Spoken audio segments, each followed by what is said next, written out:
Assalamualaikum warahmatullahi wabarakatuh. Perkenalkan, nama saya Fahrul Lutfia dengan NIM 0603520008. Pada kesempatan kali ini, saya akan mempresentasikan tentang psikologi humanistik dengan tokoh Carl Rogers. Terima kasih.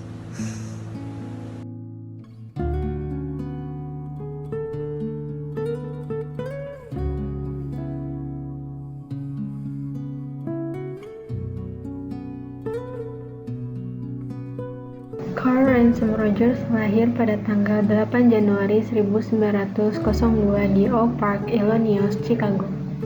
Anak keempat dari 6 bersaudara yang lahir dari pasangan Walter dan Julia Cushing Rogers. Carl lebih dekat pada ibu daripada ayahnya yang selama bertahun-tahun awal kanak-kanaknya seringkali jauh dari rumah karena pekerjaannya sebagai insinyur sipil. Ia pernah belajar di bidang agrikultural dan sejarah di University of Wisconsin. Pada tahun 1928, ia memperoleh gelar master di bidang psikologi dari Columbia University dan kemudian memperoleh gelar PhD di bidang psikologi klinis pada tahun 1931. Pada tahun 1931, Rogers bekerja di Child Study Department of the Society for the Prevention of Cruelty to Children, atau bagian studi tentang anak pada Perhimpunan Pencegahan Kekerasan Terhadap Anak di Rochester.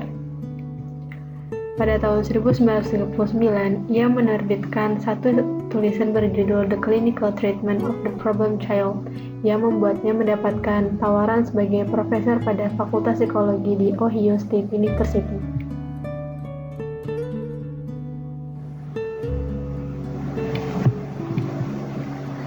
Carl Rogers adalah seorang psikologi humanistik yang menekankan perlunya sikap saling menghargai dan tanpa prasangka atau antar klien dan terapis dalam membantu individu mengatasi masalah-masalah kehidupannya.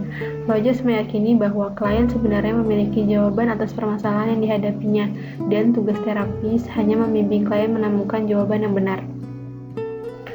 Dua buku yang Carl Rogers terbitkan, yang pertama adalah Client-Centered Therapy pada tahun 1951 dan yang kedua ada On Becoming a Person pada tahun 1961.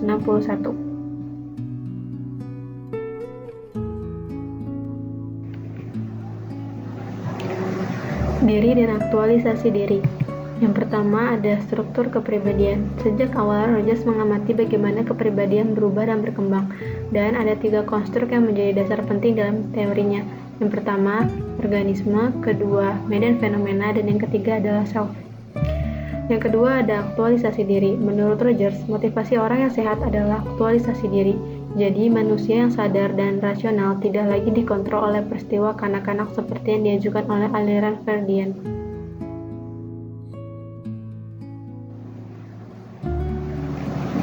Menjadi sebuah pribadi. Yang pertama ada hakikat pribadi atau self. Rogers mengemukakan 19 rumusan mengenai hakikat pribadi atau self sebagai berikut. Yang pertama, organisme berada dalam dunia pengalaman yang terus-menerus berubah atau phenomenal field, di mana dia menjadi titik pusatnya. Yang kedua, ada organisme menanggapi dunia sesuai dengan persepsinya.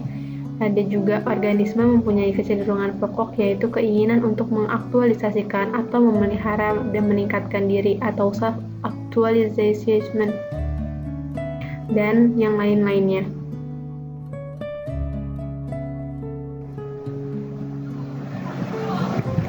Yang kedua ada pribadi yang utuh. Berfungsi secara utuh adalah istilah yang dipakai Rogers untuk menggambarkan individu yang memakai kapasitas dan bakatnya. Rogers memperinci 5 ciri kepribadian orang yang berfungsi sepenuhnya. 5 sifat khas orang yang berfungsi sepenuhnya adalah: yang pertama, keterbukaan pada pengalaman; yang kedua, kehidupan eksistensial; yang ketiga, kepercayaan terhadap organisme orang sendiri; yang keempat, perasaan bebas; dan yang kelima, kreativitas.